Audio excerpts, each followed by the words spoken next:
Civil war jechuun gareen ilaalcha siyaasaa adda addaa qabanii kan wal lolan illee ni dabalata. Wal waraansi walii eegijan garee Shimallis Abdiisaa Oromoo kaayyoo feetan kennaafi gareen marrooleen Oromoodha. Kanaaf gareeleen Oromoo wal lolaa jirti, wal waraanaa jirti. Uummatii ammoo jidduutti gatii guddaa kaffalaa jira. Aarsaa hamaa kaffalaa jira. Wal waraansa gareelee kan lamaan jidduutti uummatii aarsaa hadhaawaa wareegama hadhaawaa kaffalaa jira. Sooriyoo ta'aa jira. Jidduun miidhamaa jira. Qabeenyi badaa jirti. Lubbuun badaa jirti.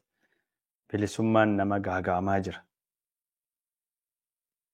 Daldalli miidhamaa jira. Bitatanii gurgurachuun, barachuun, fayyaa argachuun, mirgi wabiin jiraachuun, socho'uu baay'ee daangeffamee jira. Kanaaf gaafiin woboon kaasu gaafii hiree ofii ofiin murteeffachuu ta'uu ni mala. Sana irratti jechuun gaafii kaasaa hin jiru.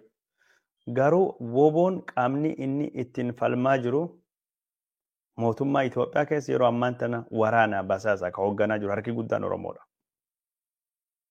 Harki guddaan Oromoodha.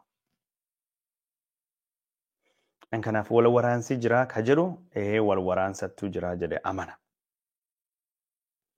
Wal waraansi kunin kaayyoon isaa bilisummaa jennee yaadnullee ammaan tanattu garuu uummata guddoo miidhaa jira. Uummata buqqisaa, uummata ejjeesaa, qabeenya barbadeessaa, kaampii qabsoo Oromoo laaffisaa dadhabsaa jira. Kanattu amana. Wal waraansi gos kanattu jira. Gareen mootummaa Abiy Ahmedii waraanu kun waraanii bilisummaa Oromoo ka jalmarroo warra Tigraay wajjin gamtaa uumee jira. Warri Tigraay waggaa 27 waan isaan Oromoo godhanii waan isaan waraan bilisummaa Oromoo godhanii hin beekne. Ammaan tan ammoo gamtaa wajjin uumne jira. Yoo isaan wajjin gamtaa uumuu dandeenye mootummaa Abiy Ahmedii wajjin maa haasa'uu dadhabna. Mootummaan kun afaan Oromoo dubbata. Oromoo ofiin jedha. Sabni bira Tigreenya Oromoo jedhetti hin beeka. Hawaasii addunyaaleen akka ta'etti gareen kun Oromoo keessa dhufte jedhanii dubbatanii gaafiin Oromoo deebitee hin deebinee waan biraati. Yoo Tigree wajjin haasa'uu ka dandeenye taate Oromoo wajjin maaliif Oromoo hin haasa'u? Oromoo wajjin Oromoo maaliif hin dubban? Maaliif haasa'uu hin dandeenye? Kamittuu namaa laafa? Tigree wajjin hojjechuu dubbachuu moo Oromoo wajjin Oromoon dubbachuu wayya? Kanaaf warri jechuun gamtaa Tigraay wajjin dhiibdanii Tigraay wajjin nagaan habuu jedhu ana kiyyatti Oromoollee jidduutti araarii dhalachuu qaba, araarii bu'uu qaba. Oromoo waraana irraa waan inni buufatu, faayidaa inni waraana irraa argatu hin jiru jedhee yaada. Bu'aan Oromoo waraana irraa buufatu, bu'aan Oromoo waraana irraa argatu hin jiru. Miidhaa jecha reef malee. Oromiyaan dirree waraana taate wanni Oromoon argatu hin jiru jechuudha. Akkuma waraanii kaabaa haa dhaabbatu jennee dubbannu waraanii Oromiyaa keessattuu geggeeffamaa jirulleen dhaabbate rakkoon Oromoo karaa nagaa, karaa araaraa, karaa mariitiin furachuu qabdii jechuudha. Karaa mariitiin furachuu qabdii jechuudha. Kanattu amanaa jechuudha. Gamtaa Tigraahii wajjin dhaabbachuu jedhee warri yaadu. Amaaraa wajjin gamtaa dhaabbachuu jedhee warri yaadu. Amaaraallee miti. Tigreellee miti ka Oromoo barbaachisu tokkummaa Oromootu Oromoo barbaachisa. Gamtaa Oromoo waliin dhaabbattu. Mooraan yookaan kaampiin qabsoo Oromoo walitti araaramu, wal dhagahu, waliif fayyu, waliin dubbachuu dandayu, tarsiimoo wal fakkaataa yoo ka gosa tokkollee qabaachuu dadhabe waliin qabaachuutu gargaaraa jedhee yaada. Firii Oromoo miiltoon Oromoo, namoon Oromoo, Oromoodha adda durummaan. Ka Oromoo dhaabbata, ka Oromoo dhaqqaba, ka Oromoo dhiiga, ka Oromoo dhukkuba, hama Oromooti. Hamata Oromooti. Warra kaabaa yookaan warra akkasii takkattuu na dhaqqabaa miti. Oromoo wajjin haasa'uu yoo barattan, waliin haasa'uu barachuun barbaachisaadha.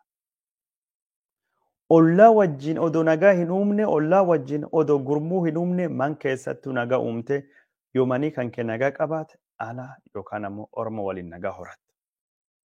Hagga feete orma waliin nagaa qabaatte nagaa horatte warra waliin gurmuu dhaabatte yoomanii kan kee nagaa hin qabaanne qabsoon kan kee nagaa hin qabdu. Hidhannoon kan kee nagaa hin qabdu waldhaansoon kan kee nagaa hin qabdu. Kanaaf nagaan mana araarii mana waliigalteen mana wal dhageettiin mana wal dubbachuun mana wal dhagahuun mana walii mararfachuun walii nahuun manirra jalqabuu qabdii man keessatti araarii dhalachuu danda'uu qaba. Mootummaan Abiy Ahmed yoo Tigiree araarfachuu ka fedhu taate ma Oromoon araarfan? Ma waraan bilisummaa Oromoon araarfan? Ma warra wajjin hin dubban?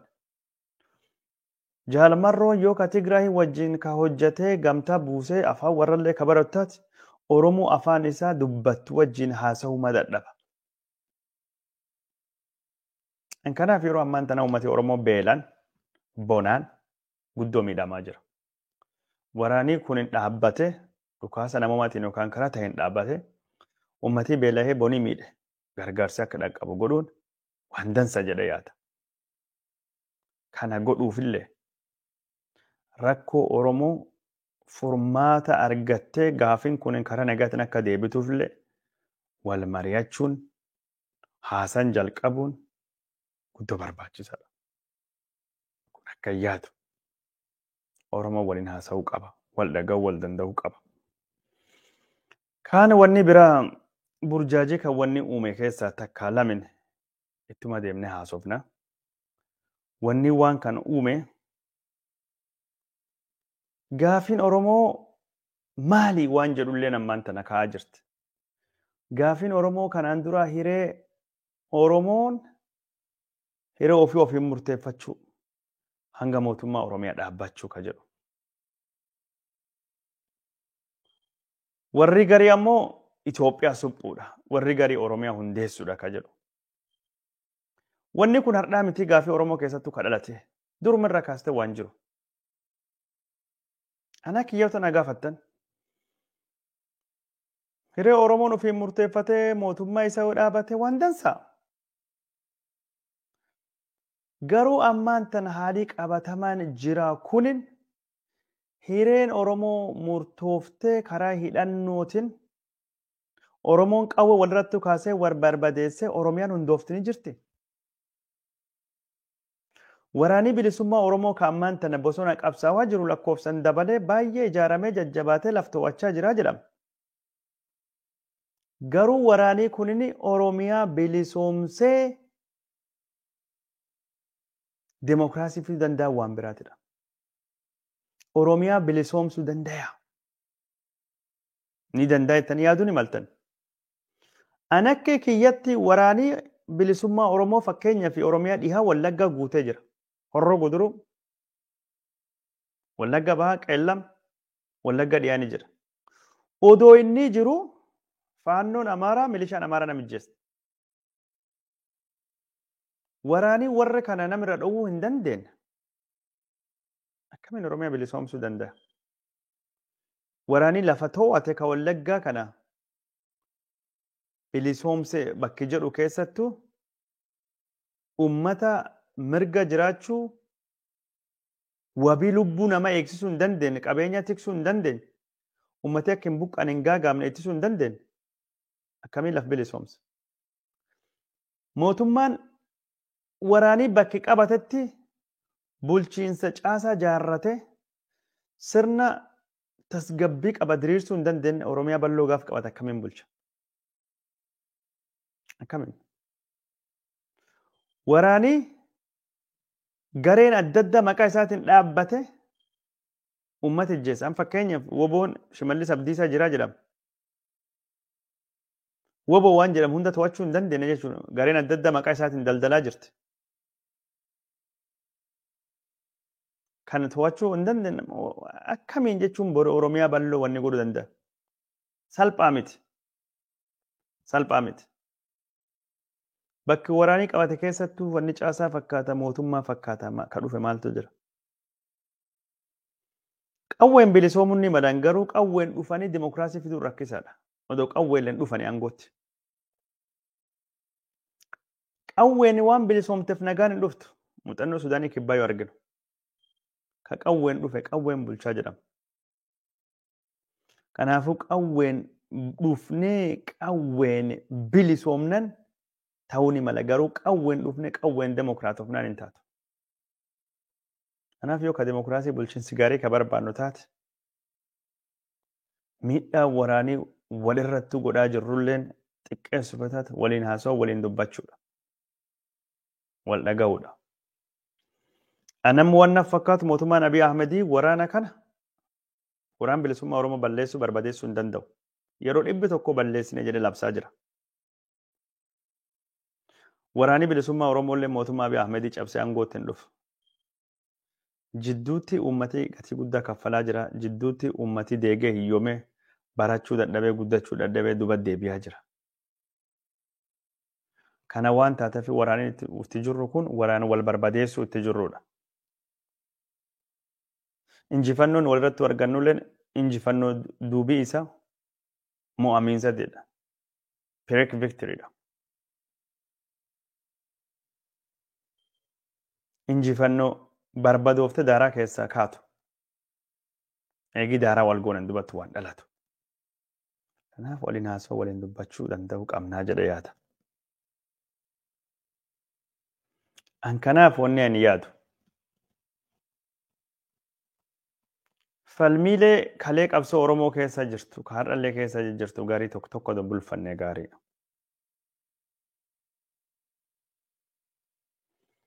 Mootummaan kun mootummaa Abiyyiiti, mootummaan kun mootummaa Oromooti, mootummaa Oromoo miti ka jedhu.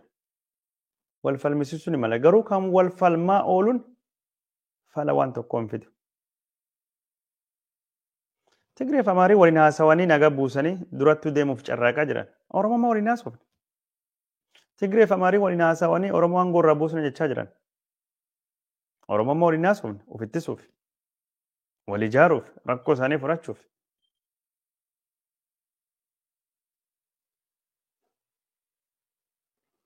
Rakkoon Oromoo jidduu jirtu rakkoo Amaaraaf Tigree jidduu jirtu caala hamtuudha.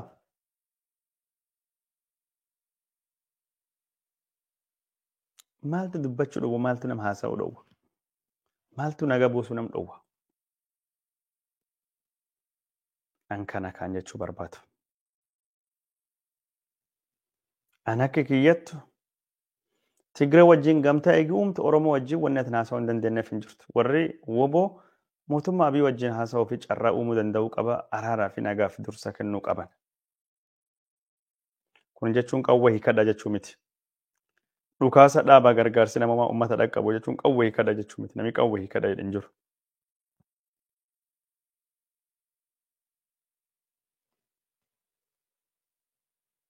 Sanittu jira. Ammatti uummati beela miidhaa hamaa keessa jira. Bona hamaattu jira. Boni jabaatee jira. Booranaatti, Baaleetti, Gujiitti, Wallaggaatti, Harargeetti. Harargee bona jira. Wallaggaa waraanattu jira. Uummati beelawaa jira. Mootummaan Abiy Ahmed illeen uummati irra dantaa guddaa hin qabu. Waraanii bilisummaa Oromoo kan uummata lollaa jedhullee yeroo gaarii dantaa uummata irra waan qabnatti hin fakkaatu waan argu. Diina qaamittiin jedhan loluu malee beela uummata rakkoo uummata isaanii ajanda godhee haasawa argaa hin jiru.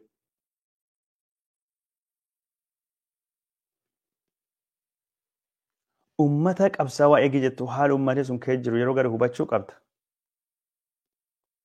Waraanii uummata Oromoo amma marroo yeroo dubbatu uummataa fi qabsoof nagaaf uummati Oromoo bilisa ba'uu hin barbaanne ani bineensi gaaraa Oromoo bilisa baasaa jira. Bineensi gaaraa ammaan tan bonaan dhumachaa jira. Booran Gujiitti. Bineensi gaaraa iyyuu dhumachaa jira. Bineensa bosona baasaa hojjette. Namni dhumachaa jira. Kanaaf dhukaasa dhaabanii gargaarsi akka nama dhaqqabu gargaarsi akka nama biraan bahu godhuudha. Yaadii kee gabaabatte. Falmiin ammaan tan nuti jirru gariin isaa hin barbaachisu. Falmiin ammaan tan nuti jirru kun bu'a qabeessa miti. Falmiin nu ammaan tan itti jirru gariin isaa falmii yeroo gubaa jirtu. Wanni waraana itti jiru Oromiyaa keessa wal waraansattu jira. Wal waraansi kun miidhaa guddaa uummata irratti fida. Beela hamaatu Oromiyaa keessa jira. Bona hamaatu Oromiyaa keessa jira. Warri qaamii Oromoo dhimmi Oromoo na ilaalaa jedhu cuftuun wal mari'achuu danda'uu qaban. Wal haasa'uu danda'uu qaban. Kan malee karaan biraa hin jiru. An riippoortii mootummaa Ameerikaa tokko Tigreef Amaarii wal haasawaa jirti. Rakkoon Oromiyaa keessaa akka malee hamtu Oromoo wal haasawaa hin jirtu ka jedhu argee jira mataan kiyya.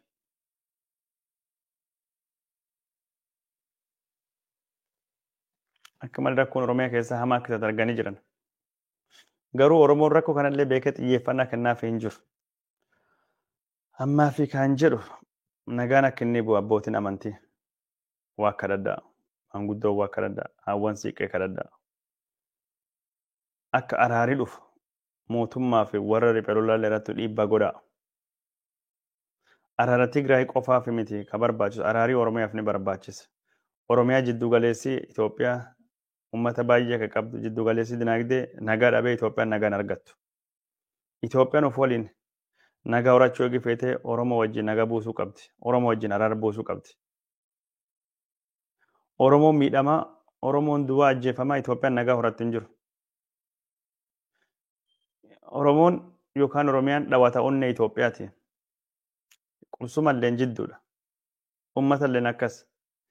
Dinagdeellee onneen rakkoo qabaatee qaamni bira nagaa hin qabaatu, nagaa hin horatu. An kana nan mul'ata. Abiy Ahmed wanni inni beekuu qabu, badhaadhinni wanni inni beekuu qaban kana. Haga fedha warra Amaaraa jala deemanii, haga fedha warra Amaaraa jala fiigan warri mootummaa Abiy Ahmed kan akka mootummaa ofittuu hin laalu. Turii dhiyoo danda'an mootummaa kan aangoorra ari'uudha. Kanaaf Oromoo wajjin nagaa buusee Oromoo wajjin araara barbaadachuu qaba. Ka Tigree jalfiigulleen Tigree miti kan is gargaaru Oromoo wajjin nagaa horachuudha. Ka Biltsiginnaa Amaaraatii fi warra Amaaraa sirna durii jalfiigulleen Amaaraa wajjin gamtaa miti Oromoo wajjin nagaa uumuutis barbaachisa. Oromoo wajjin nagaa eegi uumtan duubattu sabaaf sablammii bira dabalachuu dandeetta. Warri yaadan akeekan si dhiyaata. Warra heeraa fi federeeshinii deeggaraa. Wani nam sodaachisaa hin jiru. Sodaan Oromoon sodaachuu qabu, wal sodaachuu qaba, Oromoon kan sodaachuu qabu, tokkummaa dhabe sodaachuu qaba. Wal nyaachuu Oromoo keessa dhalatu kan sodaachuu qaba. Malee Amaaraa Tigree yookaan waan biraati miti. Dadhabiinsi qabsoo Oromoo guddaan Oromoo keessa dhufaa jira. Duulnu walirratti duullu. Falfalaan walirratti xaxnu. Shira daban walirratti yaadnu. Waraan walirratti bannu. Kanattuu mogolee nu jala guuree ol guddachuun dhowwee duuba nu deebisaa jira. Kun dhaabbachuu qaba. Itti deebinee irra haasofna. Adda wasitti nu haga'uuti nagaatti.